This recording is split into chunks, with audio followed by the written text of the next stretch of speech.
नमस्कार दोस्तों, स्वागत है आप सभी का आपके अपने यूट्यूब चैनल दवानी क्लासेस में। तो अगर आप तैयारी कर रहे हैं टीजीटी या फिर टेट मेडिकल या नॉन मेडिकल की, तो ये वीडियो आप ही के लिए है, क्योंकि आज इस वीडियो में हम एमसीक्यू प्रैक्टिस सीरीज़ में केमिस्ट्री के कुछ क्वेश्चंस आपके लिए लेकर आए हैं। उसके बाद बाकी सेक्शंस के भी क्वेश्चंस आएंगे। तो आज हम केमिस्ट्री सेक्शन के इंपॉर्टेंट क्वेश्चंस की बात करेंगे, जो आपके एनसीईआरटी 11th के कुछ चैप्टर्स में से लिए गए हैं। स्टार्टिंग के 4 चैप्टर्स में से ये एमसीक्यूज जो हैं वो लिए गए हैं। इस सीरीज़ में आपको 100% वैसे क्वेश्चंस देखने को मिलेंगे जो आपके एग्ज़ाम्स में आगे आएंगे, या फिर इस तरह के क्वेश्चन जो हैं वो आपसे पूछे जाते हैं। तो इसलिए आपको क्या करना है, वीडियो को बिल्कुल एंड तक देखना है। और अगर आप चैनल पर नए हैं तो चैनल को बिल्कुल भी सब्सक्राइब करना नहीं भूलना है। एंड साथ ही आप हमारे साथ टेलीग्राम में भी जुड़ सकते हैं और इंस्टाग्राम में भी हमें फॉलो कर सकते हैं। तो चलिए शुरू करेंगे हमारा आज का सेशन पहले क्वेश्चन से, जो हमारे पहले चैप्टर में से ही है। तो पहला क्वेश्चन है यहाँ पर हमारा, the number of significant figures in 4.023। अब ये क्वेश्चन है, ये हमारे चैप्टर 1 से है, एनसीईआरटी 11th के। यहाँ से क्वेश्चन कई बार आपको देखने को मिलेगा कि सिग्निफिकेंट फिगर्स हम काउंट कैसे करते हैं। इसके लिए कुछ रूल्स हैं, ठीक है। एक एक रूल से समझेंगे, फिर आपको इसका आंसर ऑटोमेटिकली आ जाएगा। पहला रूल क्या कहता है हमारा, कि जितने भी नॉन ज़ीरो डिजिट्स होंगे वो सारे सिग्निफिकेंट फिगर्स होंगे। नॉन जीरो डिजिट्स यानी कि जो जिनमें जीरो नहीं है। For example 4, 8, 9, 6, these are non zero digits. ये सारे क्या हैं, दीज आर सिग्निफिकेंट। कितने डिजिट्स हो गए, 1, 2, 3, 4, ठीक है। तो 4 सिग्निफिकेंट फिगर्स हैं यहाँ पे। दूसरा रूल क्या कहता है, दूसरा रूल कहता है कि अगर जो ज़ीरोज़ हैं वो नॉन ज़ीरो डिजिट के पहले हैं तो वो जीरोज़ सिग्निफिकेंट नहीं हैं। एग्जाम्पल की मदद से समझेंगे, जैसे जीरोज़ हैं हमारे पास, ठीक है। अब आप बताएंगे कि इसमें कितने सिग्निफिकेंट फिगर्स हैं। हमने क्या पढ़ा रूल में, कि अगर जो जीरोज़ हैं वो नॉन ज़ीरो डिजिट्स के पहले हैं तो वो सिग्निफिकेंट नहीं है। तो सिर्फ 2 ही सिग्निफिकेंट फिगर्स यहाँ पर हमें देखने को मिलेंगे। तीसरा रूल क्या कहता है हमारा, तीसरा रूल कहता है कि अगर जो ज़ीरोज़ हैं वो नॉन ज़ीरो डिजिट्स के बीच में आती हैं तो वो सिग्निफिकेंट फिगर्स हैं। फॉर एग्जांपल 4, 6 पॉइंट, ठीक है। तो इसमें कितने सिग्निफिकेंट फिगर्स हैं, इसमें हैं 1, 2, 3, 4, 5, क्योंकि जो ज़ीरो है वो नॉन ज़ीरो के बीच में, तो यहाँ पर 5 सिग्निफिकेंट फिगर्स हैं। फोर्थ रूल कहता है कि अगर ज़ीरोज़ जो हैं वो एंड में या फिर राइट साइड पे होंगी डेसिमल पॉइंट के, तो वो सिग्निफिकेंट फिगर्स मानी जाएंगी। फॉर एग्जांपल, ठीक है, 0.5000, तो यहाँ पर कितने सिग्निफिकेंट फिगर्स हैं, यहाँ पर हमारे पास 4 सिग्निफिकेंट फिगर्स। वो ज़ीरोज़ काउंट हुई जो नॉन ज़ीरो के राइट साइड पर है। तो इस तरह से हम सिग्निफिकेंट फिगर जो हैं वो काउंट करते हैं। अब आपको बताना है कि ये जो हमारा क्वेश्चन है 4.023, यहाँ पर कितने सिग्निफिकेंट फिगर्स हैं, यहाँ पर हैं 1, 2, 3, 4, क्योंकि जो ज़ीरो है वो नॉन ज़ीरोज़ के बीच में है, तो इसको हम काउंट करते हैं, ठीक है। ऑप्शन कौन सा सही हो जाता है यहाँ पर हमारा, डी, है ना, 4 सिग्निफिकेंट फिगर। दूसरा क्वेश्चन देखेंगे, SI unit of pressure. SI units से भी क्वेश्चन पूछा जाता है। सभी SI यूनिट्स के बारे में बात कर लेते हैं। सबसे पहले है हमारे पास केल्विन, है ना।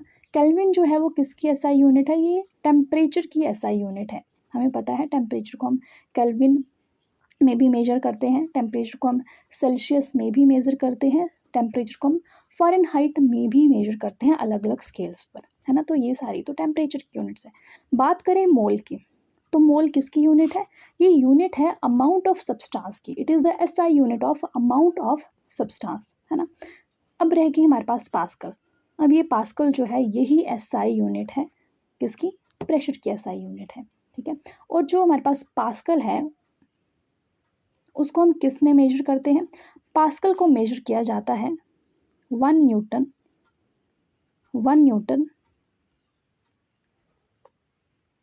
पर स्क्वायर मीटर, 1 न्यूटन पर स्क्वायर मीटर, ठीक होगी बात।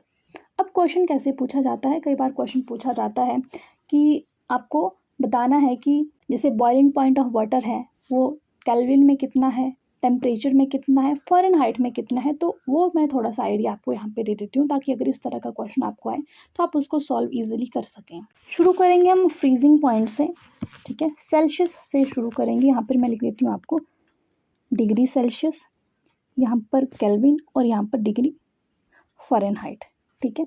सबसे पहले हम लिखेंगे फ्रीजिंग पॉइंट। चलो फ्रीजिंग पॉइंट से शुरू करेंगे तो हमें पता है जो फ्रीजिंग पॉइंट है सेल्सियस में वो कितना है, 0, है ना, 0 डिग्री सेल्सियस, ठीक होगी बात। केल्विन की बात करें तो केल्विन में जो फ्रीजिंग पॉइंट है वो है 273.15 केल्विन, यूनिट्स ऊपर लिखी हैं केल्विन, ठीक है, ये था डिग्री सेल्सियस। कई बार केल्विन से क्वेश्चन पूछा गया है कि जो 0 डिग्री सेल्सियस है वो किसके बराबर है केल्विन में, तो ये बराबर है 273.15 केल्विन के बराबर। फ़ारेनहाइट में देखें तो इट इज़ 32 डिग्री फ़ारेनहाइट। ये हमने देख लिया फ्रीजिंग टेम्परेचर, ठीक है, freezing point of water. Then we have room temperature. तो रूम टेम्परेचर तो हमें पता है डिग्री सेल्सियस में कितना है, 25 डिग्री सेल्सियस होता है जो रूम टेम्परेचर है। केल्विन में यही है 298 केल्विन, केल्विन स्केल पर, ठीक है। फ़ारेनहाइट में 77 डिग्री फ़ारेनहाइट, ये हो गया रूम टेम्परेचर हमारा। Then we have boiling point of water. Boiling point of water, freezing point हमने पढ़ लिया। Now boiling point, boiling point कितना है, डिग्री सेल्सियस में बात करेंगे, हमें पता है 100 डिग्री सेल्सियस होता है, ठीक है। केल्विन स्केल पर होता है 373 केल्विन, कितना, 373 केल्विन। अगर फ़ारेनहाइट स्केल पे बात करें तो 212 डिग्री फ़ारेनहाइट, ठीक है। तो आई होप यहाँ से आपका ये कॉन्सेप्ट क्लियर हो गया होगा, सेल्सियस वाला, केल्विन वाला और फ़ारेनहाइट वाला, क्योंकि कई बार क्वेश्चन देखने को मिला है, मोस्टली हमसे क्वेश्चन पूछा जाता है ये 373 वाला और 273 वाला, ठीक होगी बात। चलिए अब चलेंगे नेक्स्ट क्वेश्चन पर जो है हमारा electron was discovered by. Electron की डिस्कवरी किसने की थी, ये भी क्वेश्चन हमें देखने को मिलता है, ठीक है। तो electron was discovered by J Thomson, J Thomson, ठीक है। इलेक्ट्रॉन है, प्रोटॉन है, न्यूट्रॉन, इनकी डिस्कवरीज पूछी जाती हैं। तो प्रोटॉन की डिस्कवरी किसने की थी, रदरफोर्ड ने, ऑप्शन में दिया गया है आपको। प्रोटॉन की डिस्कवरी की थी रदरफोर्ड ने और न्यूट्रॉन की डिस्कवरी की थी चैडविक ने, ठीक होगी बात। चलिए, a p orbital can accommodate up to, ये क्वेश्चन आपको टीजीटी मेडिकल में देखने को मिला था कि जो पी ऑर्बिटल है उसमें कितने इलेक्ट्रॉन्स जो हैं वो आ सकते हैं। जैसे हम पढ़ते हैं 2p, एग्जाम्पल अगर मैं ले लूँ 2p का, तो 2p सब शेल में कितने इलेक्ट्रॉन आ सकते हैं, अगर हम सब शेल की बात करें, इट इज़ 2p, है ना, 2p सब शेल में आ सकते हैं 6 इलेक्ट्रॉन। और अगर हम एक ऑर्बिटल की बात करें, एक पी ऑर्बिटल की बात करें, तो उसमें आ सकते हैं सिर्फ 2 electron with opposite spin, 2 electron with opposite spin, option D is the right one है। Next one, the number of unpaired electrons in Fe3+R, यहाँ से भी क्वेश्चन हमें देखने को मिलता है। कई बार 3-4 ऑप्शन दे दिए जाते हैं और पूछा जाता है कि इनमें से किस में maximum number of unpaired electron है या फिर किस में minimum number of unpaired electrons है, तो ये आपको कैलकुलेट करने आनी चाहिए। तो ये हम सीखेंगे यहाँ से। चलिए, Fe जो आयरन है उसका एटॉमिक नंबर कितना होता है,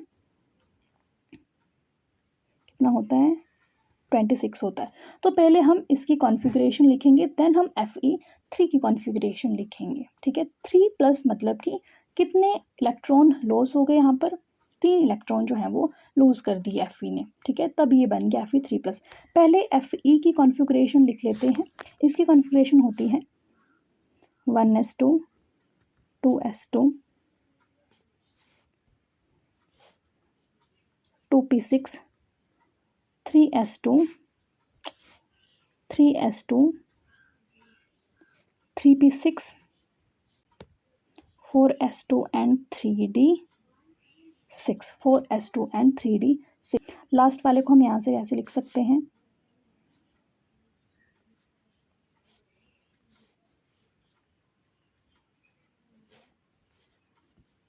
this is 4s, this is 3d, 4s में 2 हैं, 3d में कितने हैं 1 2 3 4 5 और 6। नाउ Fe3+,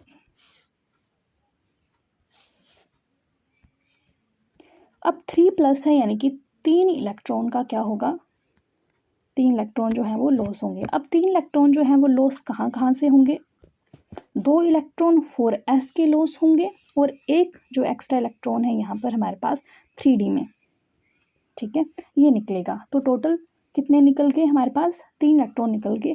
अब मैं इसको आपको इरेज करके बताती हूँ, देन हम देखेंगे कि यहाँ पर हमारे पास कितने जो अनपेड इलेक्ट्रॉन हैं वो रह गए। देखो ये दोनों निकल गए, यहाँ से निकल गया एक निकाल दिया, कितने अनपेड रह गए 1 2 3 4 5, तो 5 अनपेड इलेक्ट्रॉन हमें देखने को मिल गए Fe3+ में। कौन सा ऑप्शन सही हो गया हमारे पास यहाँ से, ए, ठीक है। Fe3+ में हमें कितने अनपेड इलेक्ट्रॉन देखने को मिले, हमें 5 अनपेड इलेक्ट्रॉन देखने को मिले जो 3d के थे सारे। चलो अगला प्रश्न देख लेते हैं। Neutrons are present in all atoms except, neutrons जो हैं वो सब एटम्स में होंगे सिर्फ एक के अलावा, वो एक है हमारे पास हाइड्रोजन। और हाइड्रोजन में भी हाइड्रोजन का कौन सा आइसोटोप, प्रोटियम। 3 आइसोटोप होते हैं हाइड्रोजन के, प्रोटियम ड्यूटेरियम और ट्रिटियम। तो उनमें से जो प्रोटियम है उसमें न्यूट्रॉन्स नहीं प्रेजेंट होते हैं, ठीक है। Isotopes are atoms showing same, यहाँ से बहुत बार हमें क्वेश्चन देखने को मिलता है आइसोटोप्स से। आइसोटोप्स होते क्या हैं, जिनका एटॉमिक नंबर तो सेम होगा, जिनका एटॉमिक नंबर तो सेम होगा बट उनका मास नंबर जो है वो डिफरेंस होगा। फॉर एग्जांपल जैसे हमारे पास हाइड्रोजन है, तो प्रोटियम ड्यूटेरियम ट्रिटियम ये इसके 3 आइसोटोप्स हैं। अब इन तीनों का एटॉमिक नंबर तो 1 ही है बट इन सब का मास नंबर जो है वो डिफरेंट है। जैसे सबसे पहले हमारे पास प्रोटियम, ठीक है, प्रोटियम एटॉमिक नंबर 1 है, इसका मास नंबर भी 1 है, ठीक है। इसमें एक प्रोटॉन है, न्यूट्रॉन कोई भी नहीं है। Then we have deuterium, deuterium में एटॉमिक नंबर तो 1 ही है बट इसका मास नंबर जो है वो 2 है, एक प्रोटॉन और एक इसमें न्यूट्रॉन है। Then we have tritium, atomic number तो 1 ही है, मास नंबर इसका 3 है, एक प्रोटॉन और 2 इसमें न्यूट्रॉन्स हैं। समझ आ गई बात, प्रोटॉन्स सब में सेम ही होंगे बट जो न्यूट्रॉन्स का नंबर है वो डिफरेंट है, ये भी कई बार पूछा जाता है आइसोटॉप्स में। अब एक होते हैं हमारे पास आइसोबार्स, ये तो हमने आइसोटॉप्स पढ़ लिए ना, एक हमें देखने को मिलते हैं आइसोबार्स। अब जो आइसोबार्स होते हैं उनका मास नंबर सेम होता है, मास नंबर क्या होगा इनका, मास नंबर सेम होगा बट जो एटॉमिक नंबर होगा वो इनका डिफरेंट होगा। मास नंबर सेम होगा बट इनका जो एटॉमिक नंबर है वो डिफरेंट होगा, ठीक है। एक हमें देखने को मिलते हैं आइसोटोन्स, आइसोटोन्स इनके सेम न्यूट्रॉन्स होते हैं बट मास नंबर डिफरेंट होता है। क्या सेम होगा, सेम न्यूट्रॉन्स, न्यूट्रॉन्स सेम होंगे बट डिफरेंट मास नंबर। तो यहाँ से भी क्वेश्चन कई बार हमें देखने को मिलता है। चलिए, the number of unpaired electrons in chromium, अब हम क्रोमियम का देखेंगे कि क्रोमियम में कितने अनपेयर्ड इलेक्ट्रॉन्स हैं। उसके लिए हमें इसकी जो इलेक्ट्रॉनिक कॉन्फ़िगरेशन है वो पता होनी चाहिए, इसका एटॉमिक नंबर पता होना चाहिए। क्रोमियम का जो इलेक्ट्रॉनिक एटॉमिक नंबर है वो है हमारे पास 24, कॉन्फ़िगरेशन लिख सकते हैं हम इसकी 1s2 2s2 2p6 3s2 3p6, ये तो होगी आर्गन तक की, ठीक है। इसको हम ऐसे भी लिख देते हैं कई बार आर्गन शॉर्ट में लिखने के लिए, ठीक है। Then 4s1 and 3d5, 4s1 3d5, क्योंकि जो completely filled and half filled जो सबशेल होता है वो ज़्यादा स्टेबल होता है, इसलिए 4s1 है यहाँ पर और 3d5 है। Rather than 4s2 and 3d4। इसको हम शॉर्ट में ऐसे लिख देते हैं, आर्गन एंड 4s1 3d5। अब अनपेयर्ड इलेक्ट्रॉन देखेंगे हम क्रोमियम के। देखो 4s1 4s, this is 4s और ये हमारे पास 3d 4s में कितने इलेक्ट्रॉन्स हैं? 4s में है एक, 3d में 1 2 3 4 5। कितने अनपेयर्ड होगी? ये सारे अनपेयर्ड हैं, 1 2 3 4 5 6 सारे अनपेयर्ड हैं। तो कितने अनपेयर्ड हो गए? 6 यहाँ पर अनपेयर्ड इलेक्ट्रॉन्स हो गए। चलो next question, which of the following has maximum negative electron gain enthalpy. ठीक है, तो जो इलेक्ट्रॉन गेन इंथैल्पी होती है वो ज़्यादा नेगेटिव होती है अक्रॉस द पीरियड। ठीक है, जैसे जैसे पीरियड आप आगे बढ़ते जाएंगे तो ज़्यादा नेगेटिव होती जाएगी और लेस नेगेटिव होती जाएगी जब आप ग्रुप के नीचे आएंगे। तो इस हिसाब से जो maximum negative electron gain enthalpy होनी चाहिए वो होनी चाहिए फ्लोरीन की। किसकी होनी चाहिए? फ्लोरीन की। बट यहाँ पर एक्सेप्शन है, जो नेगेटिव इलेक्ट्रॉन गेन इंथैल्पी है वो है क्लोरीन की। अब इसकी वजह क्या है? इलेक्ट्रॉन गेन इंथैल्पी फ्लोरीन की लेस नेगेटिव है क्लोरीन से, क्योंकि जब हम फ्लोरीन में एक इलेक्ट्रॉन ऐड करते हैं, है ना, जब हम फ्लोरीन में क्या करते हैं, एक इलेक्ट्रॉन ऐड करेंगे तो वो जाएगा स्मॉलर सबशेल में, 2p में, फ्लोरीन के केस में, और वहाँ पर ज़्यादा रिपल्शन होंगी जो उसके अदर इलेक्ट्रॉन्स प्रेजेंट होंगे उस लेवल पर उनसे। ठीक है, बट अगर हम बात करें क्लोरीन के लेवल पर, तो ये जो सबशेल है क्लोरीन का वो है बड़ा, यानी कि 3p सबशेल है यहाँ पर क्लोरीन के केस में, जबकि फ्लोरीन के केस में 2p सबशेल था जो छोटा था। अब छोटा सबशेल था तो वहाँ पर ज़्यादा रिपल्शन थी बाकी इलेक्ट्रॉन्स के साथ इसकी। अब यहाँ पर क्लोरीन के केस में बड़ा सबशेल है तो यहाँ पर रिपल्शंस जो हैं वो भी कम है। इस वजह से जो क्लोरीन है उसकी इलेक्ट्रॉन गेन इंथैल्पी वो सबसे ज़्यादा है। नेगेटिव इलेक्ट्रॉन गेन इंथैल्पी जो है वो क्लोरीन की सबसे ज़्यादा है इस वजह से। तो ये क्वेश्चन हमें बहुत बार देखने को मिला है। अगला क्वेश्चन देख लेते हैं। The long form of periodic table has how many periods and dash vertical columns.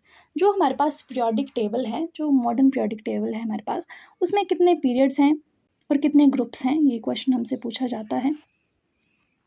तो हमारे पास जो पीरियड्स हैं वो है 7, जो नीचे को हैं वो कितने हैं? 7 हैं, और हमारे पास जो ग्रुप्स हैं या फिर वर्टिकल कॉलम्स हैं वो है हमारे पास 18, 7 and 18। Option D. Which is the most electronegative element among the following. सबसे इलेक्ट्रोनेगेटिव एलिमेंट जो है वो कौन सा है? इलेक्ट्रोनेगेटिविटी होती क्या है? एक केमिकल कंपाउंड में किसी भी एटम की एबिलिटी कि वो दूसरे इलेक्ट्रॉन को अट्रैक्ट कर सके। ठीक है, जो शेयर्ड इलेक्ट्रॉन है उसको अट्रैक्ट कर सके अपनी तरफ, उसको हम बोलते हैं इलेक्ट्रोनेगेटिविटी, जब कोई भी केमिकल बॉन्ड जो है वो बन रहा होता है। तो ये जो एबिलिटी है to shared electron to itself, ये सबसे ज़्यादा है हमारे पास फ्लोरीन की। किसकी? फ्लोरीन की। तो फ्लोरीन जो है वो मोस्ट इलेक्ट्रोनेगेटिव एलिमेंट है। और सबसे कम इलेक्ट्रोनेगेटिव कौन सा है, ये भी क्वेश्चन पूछा जाता है। तो लीस्ट इलेक्ट्रोनेगेटिव है हमारे पास सीजियम, सीजियम लीस्ट इलेक्ट्रोनेगेटिव। ठीक है, और इसको इलेक्ट्रोपॉजिटिव भी पूछा जाता है, टीजीटी में ही पूछा गया था इलेक्ट्रोपॉजिटिव कौन सा है। तो पॉजिटिव जो सबसे कम इलेक्ट्रोनेगेटिव है वो इलेक्ट्रोपॉजिटिव है, that is caesium. Elements of group 17, जो ग्रुप 17 के एलिमेंट्स हैं उनको हम क्या बोलते हैं? कई बार क्वेश्चन पूछा गया है, उनको हम बोलते हैं हेलोजेंस। क्या बोलते हैं? हेलोजेंस। ठीक हो की बात। ग्रुप 17 वाले क्या हैं? हेलोजेंस। ग्रुप 18 वाली जो हमारी नोबल गैसेस हैं वो हैं। ठीक है, और कैल्कोजेंस भी पूछा जाता है। तो ग्रुप 16 जो हमारी ऑक्सीजन फैमिली है वो कैल्कोजेंस हैं। The pyramidal geometry is associated with geometry से, बॉन्ड एंगल से बहुत बार क्वेश्चन पूछा जाता है। ठीक है, तो पिरामिडल ज्योमेट्री इनमें से किसकी है ये देखेंगे। CH4 है, NH3 है, H2 है, CO2 है। तो सबके स्ट्रक्चर बनाने पड़ेंगे, देन हम इनकी ज्योमेट्री जो है वो समझ पाएंगे। सबसे पहले है हमारे पास CH4।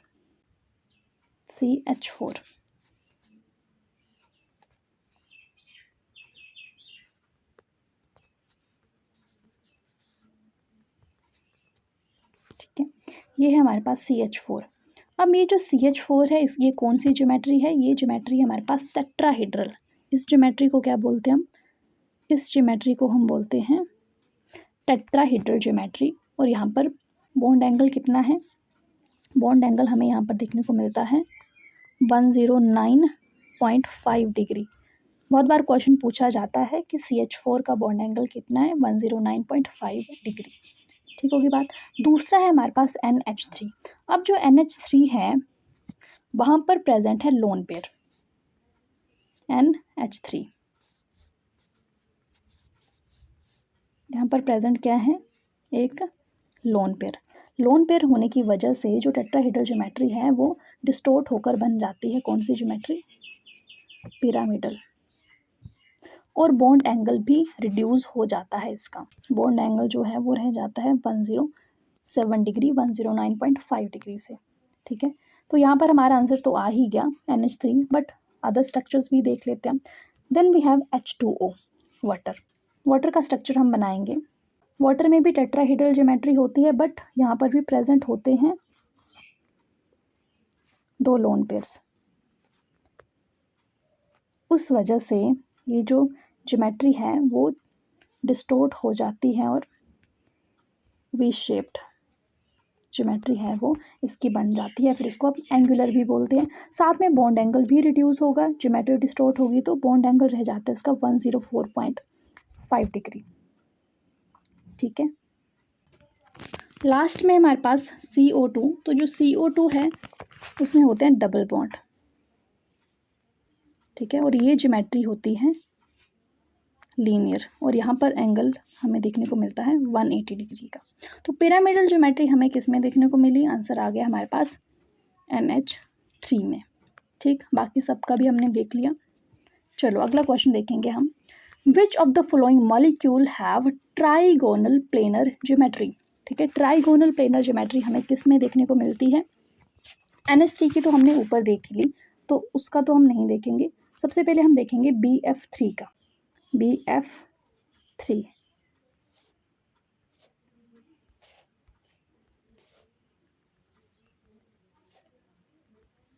ये जो ज्योमेट्री है इसी को हम बोलते हैं ट्राइगोनल प्लेनर। BF3 की ज्योमेट्री को बोलते हैं हम ट्राइगोनल प्लेनर ज्योमेट्री। यहाँ पर हमारे पास बॉन्ड एंगल होता है 120 डिग्री का। ये जो बॉन्ड एंगल है ये है 120 डिग्री का। तो इसमें ही हमें जो ट्राइगोनल प्लेनर ज्योमेट्री है वो देखने को मिलती है। ठीक है, साथ में ये ज्योमेट्री है हमें AlCl3 में भी देखने को मिलती है। PCl5 का भी देख लेते हैं। क्वेश्चन बहुत बार PCl5 से भी पूछा जाता है। जो फॉस्फोरस है वो 5 क्लोरीन से जुड़ा होता है। ठीक है, इस तरह से। और इस तरह की ज्योमेट्री को हम क्या बोलते हैं, इस तरह की ज्योमेट्री को बोला जाता है ट्राइगोनल बाइपिरामिडल। ठीक है, जहाँ पर जो 3 एंगल्स होंगे, ये जो 3 एंगल्स होंगे ये होंगे 120 डिग्री के, और जो 2 होंगे वो होंगे 90 डिग्री के। ठीक है, तो इस तरह की ज्योमेट्री को हम बोलते हैं ट्राइगोनल बाइपिरामिडल ज्योमेट्री। ठीक है, IF3 जो है उसमें भी ट्राइगोनल बाइपिरामिडल ज्योमेट्री होती है, बट यहाँ पर हमें लोन पेयर्स देखने को मिलते हैं। जैसे हमारे पास I है, इस तरह से फ्लोरीन जो है वो जुड़े होते हैं, और 2 यहाँ पर होते हैं लोन पेयर्स। 2 लोन पेयर्स है तो ये भी ट्राइगोनल बाइपिरामिडल ही, बट यहाँ पर 2 लोन पेयर्स होने की वजह से ये स्ट्रक्चर जो है वो हमें T शेप्ड देखने को मिलता है। ठीक है, चलो अगला क्वेश्चन देख लेते हैं। According to VSEPR theory which molecule having T shape. जैसे अभी मैंने आपको बताया T शेप अभी किस में देखी, हमने IF3 में देखी। तो उस तरह से और कौन सा मॉलिक्यूल है जिसमें हमें T शेप ज्योमेट्री जो है वो देखने को मिलती है। बिल्कुल IF3 की तरह ही जो हमारे पास Cl है, ClF, ये भी 3 फ्लोरीन के साथ ऐसे जुड़ा होगा, और यहाँ पर भी 2 लोन पेयर्स जो हैं वो प्रेजेंट होंगे। ठीक है तो ये ट्राइगोनल बाइपिरामिडल ज्योमेट्री अरेंजमेंट जो है वो ट्राइगोनल बाइपिरामिडल है, बट इसकी शेप जो है वो T शेप है, क्योंकि जो फ्लोरीन है वो इस तरह से T शेप में अरेंज्ड है। ठीक है, ClF3। चलो, the hybridization involve in PCl5 is, hybridization से भी हमें क्वेश्चन देखने को मिलता है। हाइब्रिडाइजेशन हम किस तरह से कैलकुलेट करते हैं वो देख लेते हैं। सबसे पहले जो हमारे पास फॉस्फोरस है, एटॉमिक नंबर है इसका कितना 15। कॉन्फ़िगरेशन लिख लेते हैं 1s2 2s2 2p6 3s2 and 3p3। ठीक है, ग्राउंड स्टेट की कॉन्फ़िगरेशन लिख लेते हैं। ये हमारे पास 3s है, ये हमारे पास 3p है और 3d तो यहाँ पर खाली ही है, 4 एंड 5। ठीक है, this is ground state. Ground state में कितनी है 3s, चलो ये लिख देती हूँ मैं, this is 3s, this is 3p and this is 3d। चलो फिल करेंगे, 3s में कितनी है 2, 3p में 1 2 एंड 3।